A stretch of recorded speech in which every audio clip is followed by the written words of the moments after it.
یہ ڈاکومنٹری اس عبد الہی کی پہچان کا ایک سفر ہے۔ حضرت آیت اللہ بہجت فرمایا کرتے تھے کہ جب وہ بچے تھے تو کبھی ایسا ہوتا کہ اپنے خاندان کی خواتین کے ہمراہ قریبی امام زدگان کے مزارات پر جایا کرتے تھے۔ گفتن سنگ هایی در امامزاده اگر کسی اون سنگ ها را بردارد و نیت بکند، سوال بکند هر چیزی را، اون در جواب ذکر میکند اون چرا که واقعیت داره۔ مثلا وہ کہتے ہیں فرض کریں کہ اگر آپ جاننا چاہتے ہیں کہ اس سال مشہد زیارت کے لیے جائیں گے یا نہیں، تو اگر پتھر حرکت کرتے تو اس کا مطلب آپ مشہد زیارت کے لیے جائیں گے۔ بچه بود نمیدونست که چی بگه، چی سوال بکنه. اصلا بچه با زنها رفته بود به زیارت امامزاده ای، نمیدونست، خیلی کوچیک، شایدم 7 ساله مثلا اگر بوده نبوده، شایدم کوچکتر بوده. ان خواتین میں سے ایک عورت نے کہا کہ یہ پتھر اس بچے کو بھی دیں۔ دست گرفت، بعد فکر کرد خب مالا چی بخوام، چی سوال بکنه، چی کار بکنه.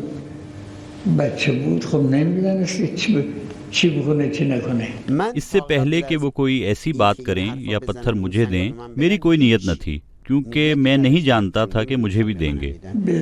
ذهنش آمد که سوال بکنه که من که در دست من هستی، من مثلا کربلا مشرن میشم با اون کوچیکی. با قاعده حرکت کرد، هیچ حرکت نمی کرد در دستا. این سوال را که کرد به قاعده حرکت کرد.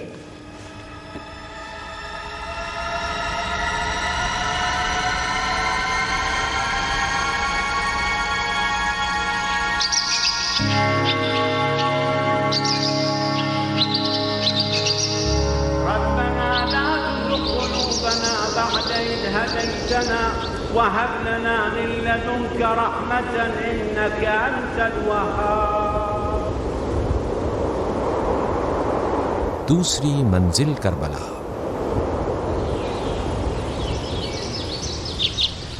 محمد تقی ہر روز اپنی ماں کی قبر پر خاموش اور تنہا بیٹھا رہتا، کبھی ان کے لیے دعا کرتا اور کبھی اپنے درد دل کو اس خاک میں منتقل کیا کرتا۔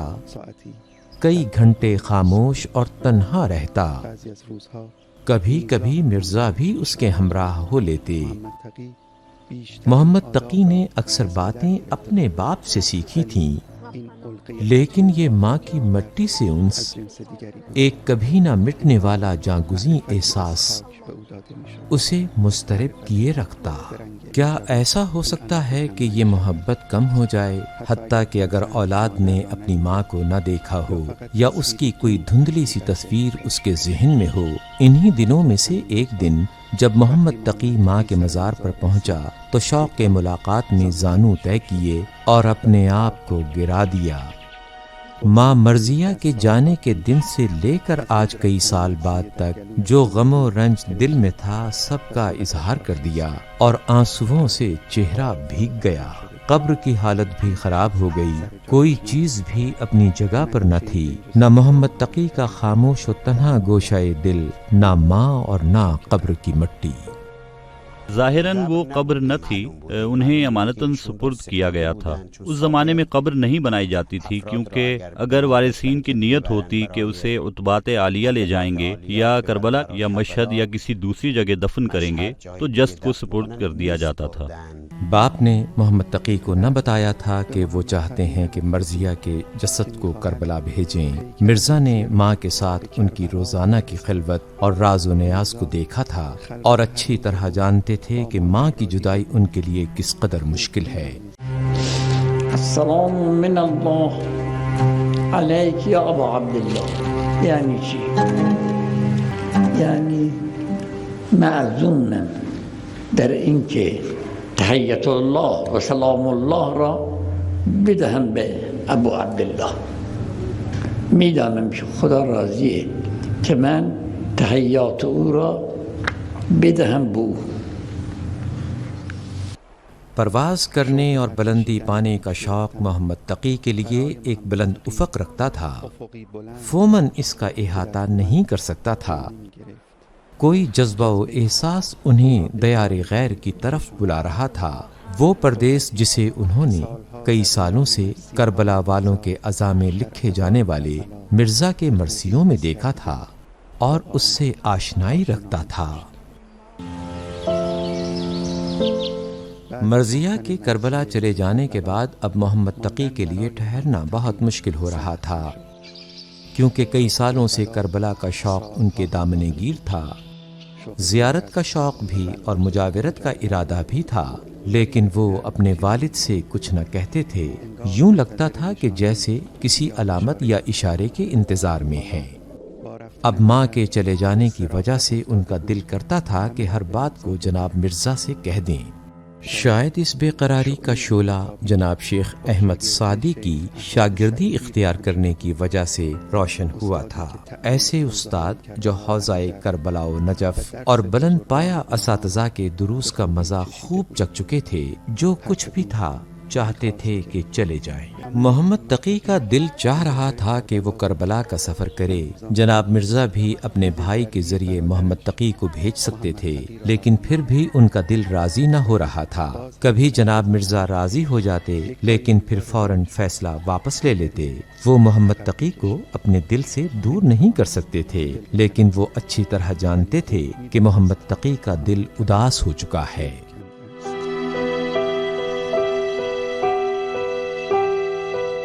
شاید خود شیخ احمد نے اس مسئلے کو حل کیا اور جناب مرزا کو راضی کیا، جو کہ محمد تقی کو اچھی طرح سے جانتے تھے. وہ جانتے تھے کہ اب اس کا دل فومن میں نہیں لگے گا. وہ جانتے تھے کہ اب اسے ایسی جگہ جانا چاہیے جو علم کا مرکز ہو، جہاں اکثر اہل معرفت جمع ہوں، ایسی جگہ جو کہ سید الشہداء کے جوار میں ہے. مرزا جانتے ہیں کہ محمد تقی جانے کے لیے بےتاب ہیں. یہ بھی اچھی طرح جانتے ہیں کہ اس سفر کے بعد ایک طویل فراق کا سلسلہ ہے. ماہ آذر 1928 شمسی میں سب کچھ آمادہ ہو جاتا ہے. ویزا، کاروان اور مرزا کا بے قرار دل بالآخر محمد تقی سے دوری کے غم کو برداشت کرنے پر آمادہ ہو جاتے ہیں. یہ وہی غم ہے جو مرزا کے اشعار میں ہمیں ہر جگہ نظر آتا ہے، جیسے وہ شعر جو محمد تقی کی آخری تصویر کے نیچے تحریر ہے: تم چلے گئے اور تمہارا داغ دل کے اندر رہ گیا، میرے دل و جان تم پر فدا اے تقی، تمہاری تصویر ہی رہ گئی ہے اور تم نہیں ہو، اے میری آنکھیں میں تم پر فدا اے تقی.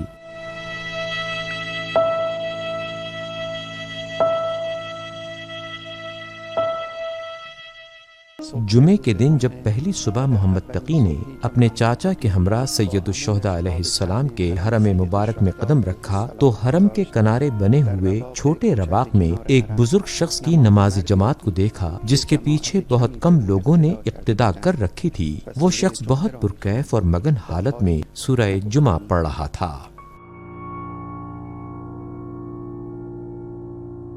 مرزا حسین نائینی بلند مرتبہ فقیہ اور ملا اخند جیسے عظیم استاد کے شاگرد تھے. انہوں میں جناب نائینی ایک بلند مرتبہ استاد اور برجستہ فقیہ شمار کیے جاتے تھے. وہ نجف میں رہائش پذیر تھے، کبھی کبھی کربلا جایا کرتے تھے، کچھ مدت وہاں رہتے اور پھر حوزہ نجف واپس چلے جاتے.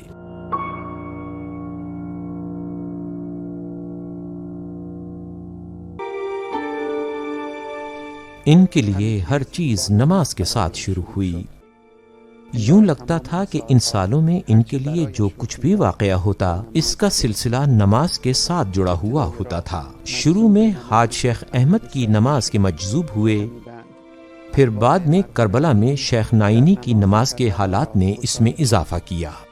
اس کے بعد ہمیشہ نماز ان کے ہمراہ رہی. ان کے لیے نماز تقرب اور سلوک کا وسیلہ بھی تھی اور اسی سلوک کا نتیجہ بھی تھی. آقا ببخشید برای نفی خواطر شیطانی باید چه کرد؟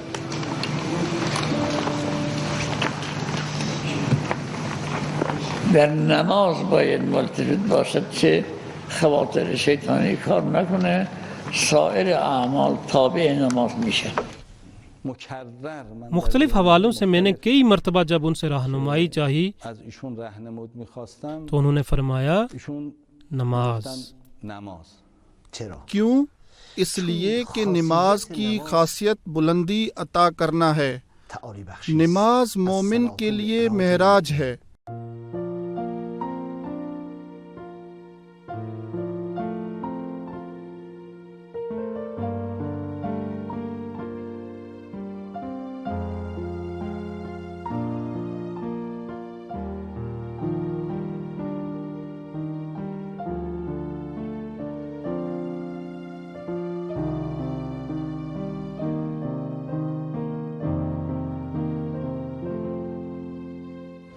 اللہ اکبر الحمد للہ اشہد ان لا الہ الا اللہ وحدہ لا شریک لہ. جناب نائینی کی نماز کا تجربہ ان کے لیے پہلا تجربہ نہ تھا. تقی نے باپ سے نماز پڑھنا سیکھی تھی، لیکن نماز کی کشف حقیقت کو مرحوم سعدی سے کشف کیا تھا. بچپن کے زمانے سے ہی مرزا محمود کے ہمراہ شیخ احمد کے پیچھے نماز پڑھنے جایا کرتے تھے اور ان کی نماز کے حالات میں ایسی چیزیں دیکھی تھیں جو کسی اور کی نماز میں نہ دیکھی تھیں. یہی نماز تھی جس نے ان دو کے درمیان گہرا تعلق قائم کر دیا تھا، ایسا تعلق جو کربلا تک بھی ان کے ساتھ تھا.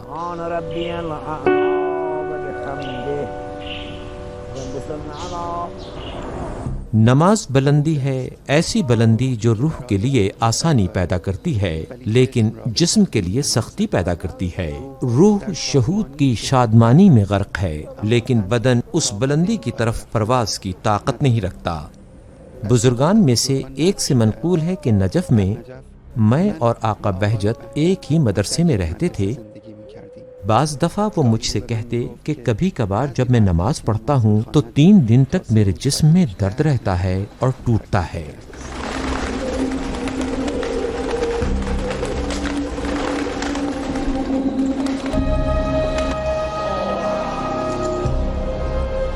کربلا میں مرحوم نائینی کی نماز کے تجربے کے بعد پھر کسی اور کی نماز کے بارے میں کبھی بات نہیں کی، لیکن بہت جلد ان کی اپنی نماز کا فرق دوسروں سے واضح ہو گیا.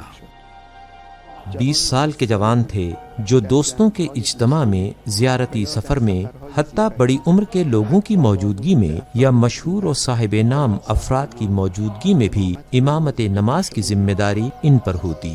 شاید وہ بھی چاہتے تھے کہ ان کی نماز کا کوئی گوشہ ان کے نصیب میں ہو جائے. السلام علیک ایھا النبی ورحمۃ اللہ وبرکاتہ. السلام علینا وعلی عباد اللہ الصالحین.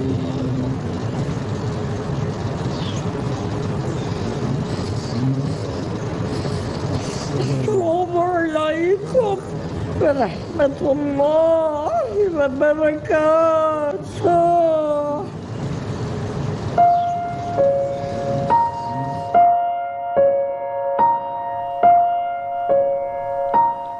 کچھ مدت بعد آیت اللہ نائینی نجف واپس چلے گئے اور محمد تقی اس سے زیادہ ان کی نمازوں میں شرکت نہ کر سکے، لیکن ان کا ارادہ یہی تھا کہ ہر روز چند گھنٹے حرم میں گزاریں اور نماز کو وہیں ادا کریں.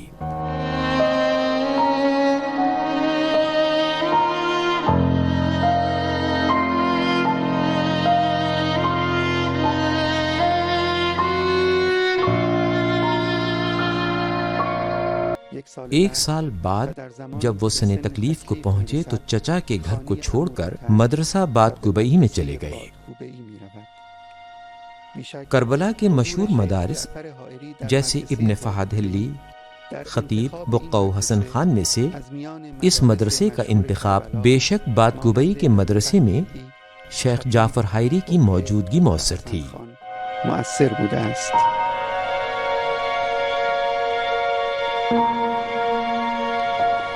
شیخ جعفر حائری مرزا محمود کے رشتہ داروں میں سے تھے اور ان کے ساتھ بہت گہرا اور دوستانہ تعلق و رابطہ رکھتے تھے۔ مرزا علی اکبر کی طرف سے مرزا محمود کو لکھے گئے خطوط میں سے ایک کے حاشیے پر شیخ جعفر کی تحریر بھی ملتی ہے۔ وہ مرزا محمود کو اطمینان دیتے ہوئے لکھتے ہیں کہ محمد تقی بہت سنجیدگی کے ساتھ تعلیم حاصل کرنے میں مصروف ہے اور وہ بھی محمد تقی کی حفاظت اور خیال رکھنے میں کوئی کمی نہ کریں گے۔ بہرحال محمد تقی کے مدرسے جانے سے اس بات میں مدد ملی تھی کہ وہ زیادہ توجہ کے ساتھ درس پڑھے۔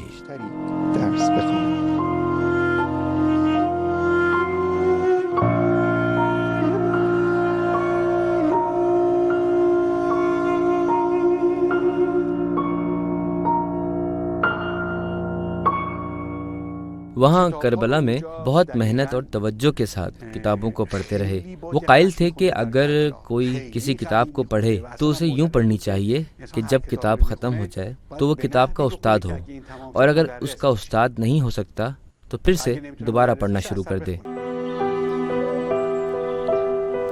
محمد تقی کو کربلا گئے ہوئے ابھی کچھ ہی مدت ہوئی تھی۔ مرزا بھی جانتے ہیں کہ وہ اتنی جلدی پلٹنے والے نہیں۔ یوں تھا کہ جیسے ان کی ہمت جواب دے رہی تھی۔ انہوں نے زاد سفر باندھا اور تمام تر سختیوں کو اپنی جان پر لیتے ہوئے فرات کے کنارے بیٹھے کربلا کی طرف سفر شروع کرتے ہیں تاکہ سید الشہداء کی زیارت بھی کر لیں اور اپنے بیٹے کی زندگی کو بھی قریب سے دیکھ لیں۔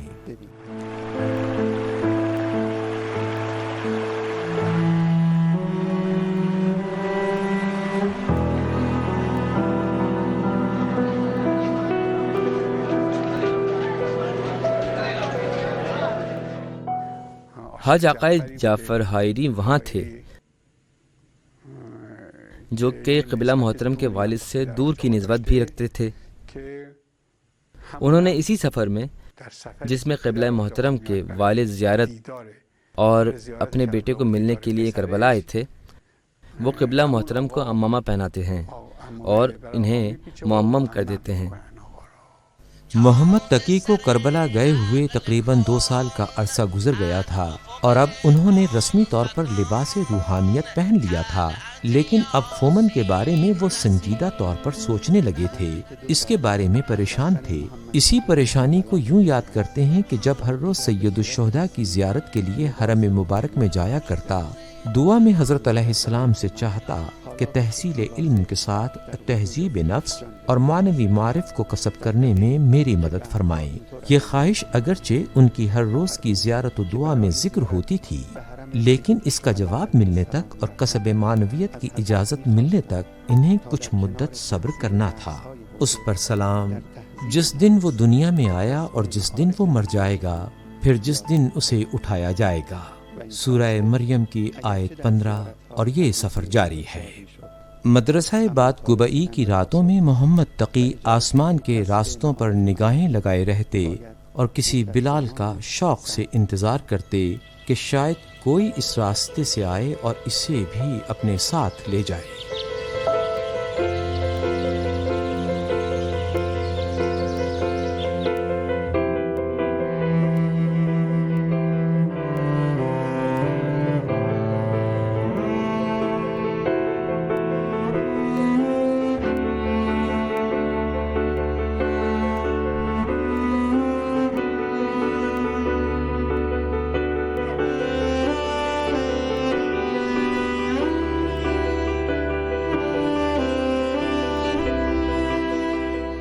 سبیل میڈیا، قرآن و اہل بیت کا راستہ، کامیابی کا راستہ۔